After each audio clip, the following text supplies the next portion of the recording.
یہ حدیث عورت کو روکنے یا کمتر کرنے کے لیے نہیں بلکہ اس کی عزت، عفت اور حیا کو محفوظ رکھنے کے لیے ہے۔ اسلام عورت کو عزت دیتا ہے اور یہی عزت تب باقی رہتی ہے جب وہ شریعت کی ہدایات پر عمل کرے۔ یہ حدیث عورتوں کے لیے پردے، حیا، سادگی اور فتنے سے بچنے کے بارے میں ایک بہت اہم ہدایت دیتی ہے۔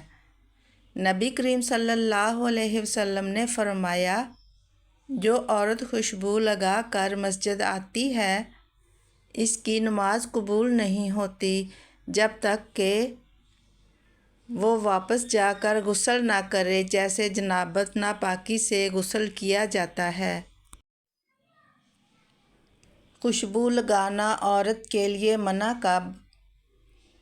اسلام میں عورت کو عام حالات میں خوشبو لگانے کی اجازت ہے، مگر جب وہ گھر سے باہر جائے، خاص طور پر ایسی جگہ جہاں مرد موجود ہوں، تو خوشبو لگا کر جانا منع ہے۔ کیوں منع ہے؟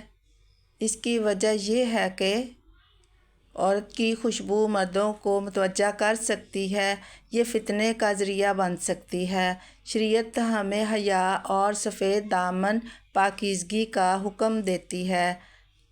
نماز قبول نہ ہونے کا مطلب، یہاں نماز قبول نہیں ہوتی کا مطلب یہ ہے کہ اللہ تعالیٰ ایسی نماز کو پسند نہیں کرتا۔